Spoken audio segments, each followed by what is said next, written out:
안녕하세요, 여러분들. 이번 시간에는 우리가 냉동의 기본 사이클에 대해서 알아보는 시간을 갖겠습니다. 냉동에는 정말 다양한 종류의 냉동 방법이 있고, 그 중에 대표 선수가 바로 보시는 바와 같이 냉매를 압축, 응축, 팽창, 증발하는 이런 4대 행정 사이클을 갖는 증기압축식 냉동 사이클이라고 할 수 있습니다. 증기압축식 냉동 사이클은 압축, 응축, 팽창, 증발 과정을 무한 반복하는 사이클을 말합니다.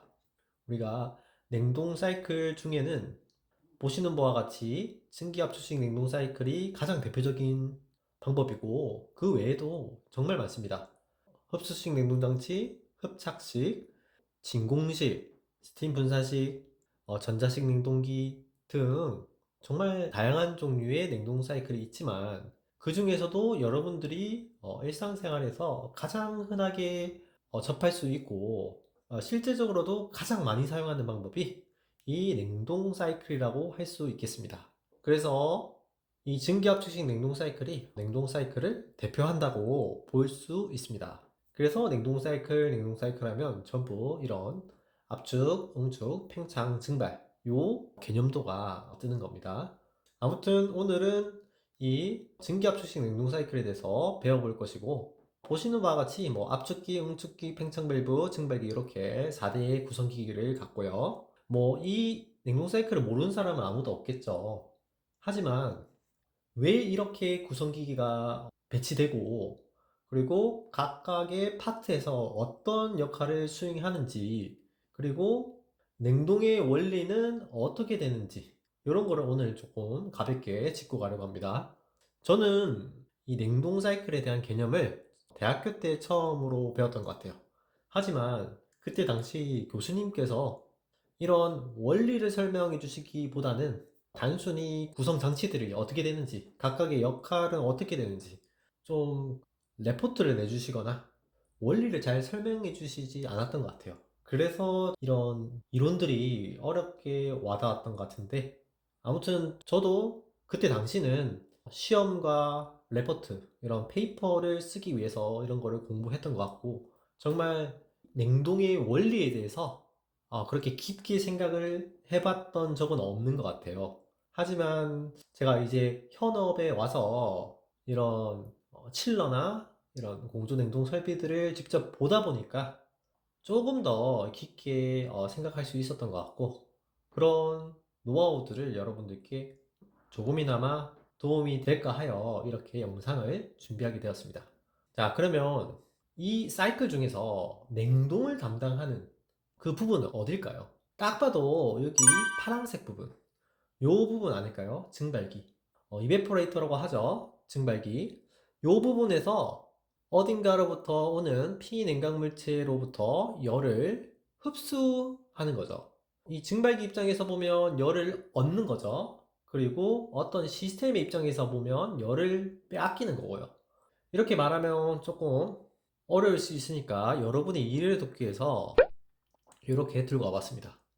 냉동이라고 하면 뭔가 이렇게 어떤 물질의 그 응고점, 빙점 이하로 낮춰서 꽁꽁 얼리는 것만이 냉동이 아니라, 이렇게 공기를 냉각하거나 또는 시원한 냉수를 만들거나, 그리고 어떤 물품을 응고점 이하로 낮춰서 동결하는 이런 것들이 넓은 의미에서는 전부 다 냉동이다라고 할 수 있습니다. 그러니까 여러분들 방에 설치된 에어컨은 어떻게 되죠? 실내기에 들어와 있는 이 증발기 코일에 이렇게 팬을 달아주게 되면, 이게 팬이 공기를 불어서 방 안의 공기를 시원하게 만드는 거죠. 뭐 칠러도 같은 원리입니다. 이 증발기에 그 냉수를 흘려보내서 시원한 물을 만드는 것이고요. 제빙기도 동일한 원리를 갖습니다. 그래서 냉동이라고 하면 어떤 시스템이 있고, 그 시스템을 그 주위의 온도보다 낮거나 아니면 일정한 온도로 유지하는 것을 우리가 냉동이다 라고 할 수 있습니다. 그럼 여러분들이 냉동의 정의는 어느 정도 정리되었을 거라고 봅니다. 아무튼 이 냉동을 담당하는 파트는 바로 요 증발기 파트라고 볼 수 있습니다. 그러면 이 증발기를 통과하는 냉매는 여기 증발기에서 모두 증발해서 이제 저온조합 상태에 아주 힘이 빠져버린 상태. 자, 모든 걸 다 잃어버렸죠. 자기 본분의 역할은 여기 증발기를 나오면서 끝이 나버립니다. 그러면 이 냉매가스를 그냥 버릴 것이냐? 아니죠. 이 냉매를 가지고 여기 압축기로 다시 넣어버립니다. 여기 지금 압축기인데요. 요 압축기에 냉매가스를 넣고 다시 여기 모터를 회전시키면 이 회전축에 의해서 이 피스톤은 왕복 운동을 하게 됩니다. 그러면 여기에 아까 힘 빠진 저온조합의 가스가 가득 차게 되고 여기서 피스톤이 밀면 이제 가스가 압축이 일어나겠죠. 그러면 압축되면서 어떻게 되죠? 고온고압의 상태로 변화하게 됩니다. 뭐가요? 냉매가스가.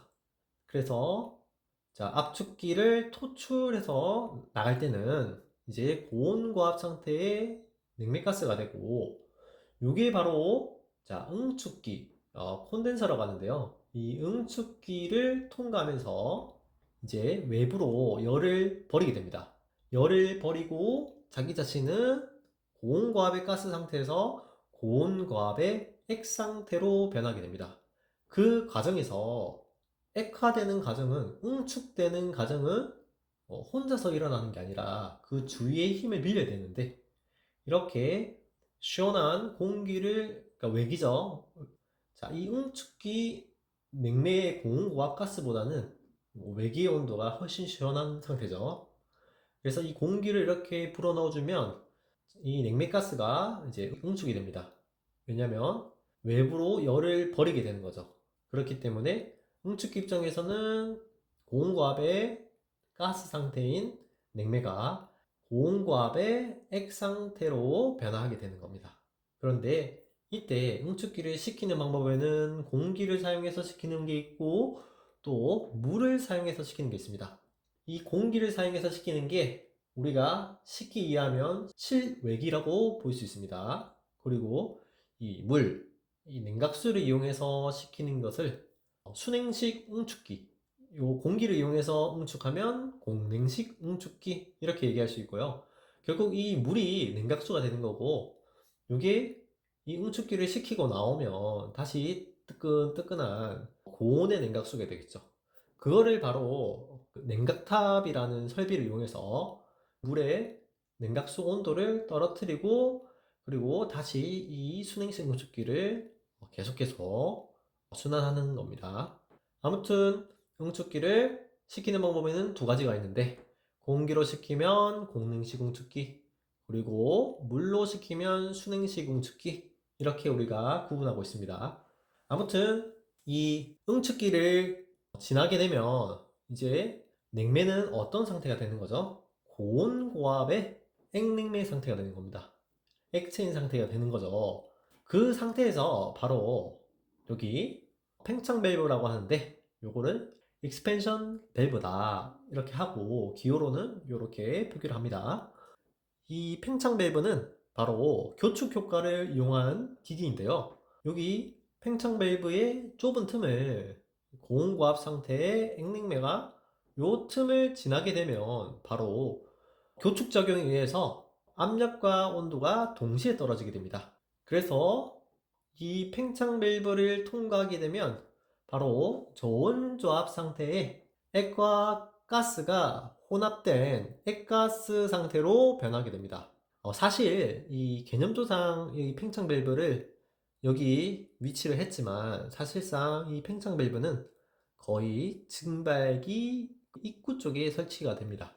그래서 예를 들면 우리 방마다 달려있는 실내기가 전부 이 팽창 밸브하고 증발기까지 해서 한 세트로 만들어져 있고요.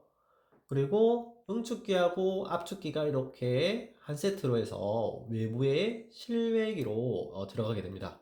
왜냐면 이 압축기는 시끄럽죠. 그리고 뭐 진동도 있고 발열도 있죠. 아무튼 이 부분을 굳이 그 방 안에 둘 필요는 없으니까 이렇게 묶어서 우리가 실외기라고 하고, 전문적인 용어로 하면 콘덴싱 유닛이라고 합니다. 그런데 우리는 그냥 실외기라고 불러도 무관할 것 같습니다. 그리고 이렇게 팽창 밸브하고 이렇게 두 개를 묶어서 전문적인 용어로는 유니트 쿨러 이렇게 많이 쓰는데, 보통 그 냉동 창고에 많이 사용하는 용어입니다. 유니트 쿨러. 그런데 우리는 일반적으로 실내기라고 불러도 무방할 것 같습니다. 아무튼 요 팽창 밸브를 통과하게 되면 좋은 조합 상태의, 무슨 상태? 좋은 조합 상태의 액과 가스가 혼합된 냉매 상태라고 볼 수 있습니다. 그게 팽창 과정에서 어쩔 수 없이 습증기 영역으로 들어오기 때문에 플래시 가스가 일부 발생이 되게 됩니다. 그거는 다음 페이지에 pH 선도를 같이 보면서 설명을 한번 드리도록 하죠. 아무튼 여기 증발기를 들어오게 되면 바로 증발 잡열에 의해서 열을 흡수하게 됩니다. 이렇게 말하면 좀 어려울까요? 증발 잡열. 잡열이라고 하면 눈에 보이지 않는다. 그래서 숨어 있는 열이다 해서 잡열이라고 하는데, 온도가 변화할 때 감지되는 열을 우리가 현열이라고 하죠. 뭐 몇 도, 지금 뭐 섭씨 25도다. 그런데 열을 가하면 온도가 이렇게 쭉 올라가는 게 보이잖아요. 그런데 잡열이라는 거는 온도가 보이지 않아요. 어떨 때 잡열이다라고 하느냐면, 이런 액체 상태에서 기체로 상태가 변화할 때, 한마디로 액체에서 기체로 증발이 일어나잖아요. 그때 열을 흡수하는 거, 그거를 바로 증발 잠열이라고 하는데, 주위로부터 열을 흡수하는 거죠. 이 액이 증발하면서, 그러니까 냉매가 증발하면서 주위로부터 열을 흡수하는 건데, 예를 들면 여러분들이 샤워를 하고 욕실에서 나왔을 때 그 몸에 묻어있던 물들이 증발하면 몸이 으스스하고 춥잖아요. 그게 바로 물이 증발하면서 내 몸에 있는 그 체온을 뺏어가기 때문이거든요. 그러니까 주위로부터 열을 흡수하는 거죠. 주위가 어디예요? 물의 입장에서는 주위가 내 몸 아닙니까? 그러니까 내 몸에 열을 빼앗아가면서 자기는 증발해 버리는 거예요. 그게 바로 증발 잡열이고, 그 증발 잡열을 이용한 게 바로 냉동이다라고 할 수 있습니다. 이게 냉동의 핵심입니다. 증발할 때는 열을 흡수한다. 그 열은 현열에 비해서 수십 배, 수백 배로 높은 값입니다. 그렇기 때문에 현열하고는 상대가 안 되는 거죠. 굉장히 높은 열을 흡수할 수 있다. 그게 잡열의 매력입니다. 아무튼 팽창밸브에서 팽창하면서 발생했던 저온조합의 액냉매가 여기서 증발을 하고 본연의 역할을 다 수행하고 이제 전사합니다. 그 전사한 냉매가스를 다시 요 압축기가 소생시켜주는 역할을 하는 거죠.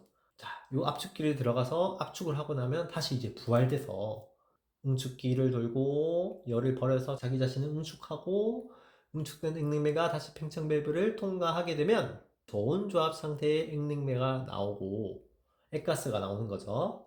그 액가스 중에 액은 증발기에서 증발하고 다시 압축기로 들어갑니다. 이런 사이클을 무한 반복하는 거죠. 조금 이해가 되셨나요? 그러면 다음 페이지에 이 개념도하고 페이지 선도를 비교하면서 알아보도록 하겠습니다. 자, 좌측에는 방금 봤던 그 개념도를 들고왔고, 그리고 우측에는 pH 선도, 압력과 엔탈피 선도인데 몰리에르 선도라고도 하죠. 리차드 몰리어라는 사람이 이 선도를 개발을 했고요. 그래서 그 사람의 이름을 따서 몰리에르 선도 이렇게 얘기를 하기도 합니다. 아무튼 pH 선도, 그리고 이 엔탈피 대신에 그리고 I를 써서 PI 선도라고도 하고요. 부르는 명칭이 많습니다. 몰리에르 선도, 몰리에 선도, 그리고 pH 선도, PI 선도. 우리나라 말로 P가 압력이죠. 그리고 H가 엔탈피. 그래서 압력, 엔탈피 선도 이렇게 부르는 표현은 많으니까 여러분들이 알고 계시면 좋을 것 같습니다. 그래서 이 몰리에르 선도를 보면 좀 전에 이렇게 순환했던 거를 번호를 매겨봤어요. 증발기로 나왔던 게 1번, 좋은 조합에 힘이 빠진 상태죠. 그리고 압축기에서 피스톤으로 쭉 눌러주면 압축이 되게 됩니다. 그 토출가스는 이제 고온고압의 가스 상태가 되는 거죠. 그리고 그게 바로 2번 지점이고요. 그게 응축기를 지나가면서 응축을 하는 거죠. 그래서 응축 과정 3번. 그리고 팽창 밸브를 통과하게 되면 아까 압력과 온도가 동시에 떨어진다고 했죠. 그래서 3번에서 4번으로 훅 떨어지는 겁니다. 그러면 요 좋은 조합의 액가스 상태, 요 부분이 요 지금 포화 곡선인데 여기가 인계점이고 인계점을 좌측으로 포화 액선이죠. 그리고 인계점을 중심으로 우측이 바로 건조 포화 증기선. 근데 요 안쪽 사이 공간을 습증기 영역이라고 하죠. 그러니까 액과 가스가 동시에 공존하는 그 구역이고요. 그러니까 3번 지점에서 4번 지점, 요 범위 안으로 들어왔죠. 그러니까 액가스 상태가 되는 겁니다. 그런데 요게 뭐라 했죠? 포화 액선이라고 했죠. 그러니까 요 선에 닿으면 100% 액입니다. 액이고, 그리고 요 선이 뭐라고 했죠? 건조 포화 증기선이라고 했죠. 이 선에 닿으면 전부 기체, 100% 기체가 되는 겁니다. 그러니까 액체에서 기체. 한마디로 요만큼은 이제 플래시 가스가 발생한 양, 그러니까 기체의 비율이 되는 거고, 요만큼은 바로 액의 비율이 되는 겁니다. 요만큼의 액이 증발기에서 증발하면서 열을 빨아먹는 거죠. 그래서 증발기에서 액은 증발하면서 열을 빨아먹고 다시 1번 상태로 돌아오는 겁니다. 이렇게 해서 오늘 냉동 사이클 중에서도 기본 냉동 사이클에 대해서 배워봤습니다. 냉동에는 여러 가지의 냉동법이 있고 그 중에 가장 대표적으로 사용하는 게 바로 냉매를 압축해서 사용하는 증기 압축식 냉동장치입니다. 그 중에서도 이런 구성이 가장 기본이 되는 사이클입니다. 물론 나중에는 여기에 응용해서 2단 압축도 있고 3단 압축도 있고 그리고 이런 사이클을 2개씩 놓는 2원 냉동 사이클도 있고 X순환식도 있고 여러 가지 응용된 그런 사이클이 있지만 요 기본 구성기기인 압축기, 응축기, 팽창 밸브, 증발기 요거는 없어서는 이 사이클이 유지가 되지 않습니다. 사이클이란 게 어떤 한 지점에서 시작해서 돌고 돌아서 다시 그 원점으로 돌아오는 걸 우리가 사이클이라고 하죠. 만약에 돌고 돌아서 증발기에서 끝나버리고 여기로 다시 들어오지 않아. 그러면 사이클이 아닙니다. 그건 사이클이라고 할 수가 없는 거죠. 이렇게 한 사이클로 돌아와야 우리가 사이클이다 라고 할 수 있는 거고, 압축기, 응축기, 팽창 밸브, 증발기는 요 사이클을 구성하는 대표 기기다 라고 볼 수 있습니다. 이게 없으면 그 사이클을 유지할 수가 없기 때문에요. 그래서 오늘은 증기압축식 냉동장치의 가장 기본이 되는, 가장 핵심이 되는 요 4대 행정 사이클에 대해서 알아보는 시간을 가졌습니다. 이렇게 개념도하고 pH 선도를 같이 기억을 하시는 게 좋을 것 같습니다. 이렇게 한 세트로 여러분들이 기억을 하면 절대 잊어버리지 않겠죠. 압축한다, 응축한다, 팽창한다, 증발한다. 이렇게 요 순서로 도는 게 바로 냉동 사이클입니다. 냉동 사이클은 이렇게 반시계 방향으로 돈다. 그렇게 기억하시면 돼요. 자, 이번 시간에는 증기압축식 냉동장치의 기본 사이클에 대해 알아보는 시간을 가졌습니다. 여러분들 꾸준하게 하고 계시죠? 꾸준하게 하시는 분들이 결국 자기가 원하는 바를 가장 빠르게 성취하는 것 같습니다. 여러분들 항상 제가 응원하도록 하겠습니다. 화이팅 하십시오. 5월도 거의 끝이 보이는데 곧 6월 오고 7월 오면 많이 더워지겠죠. 남은 5월 만끽하시기 바라며 오늘은 이렇게 마무리하도록 하겠습니다. 긴 영상 끝까지 시청해 주셔서 감사합니다.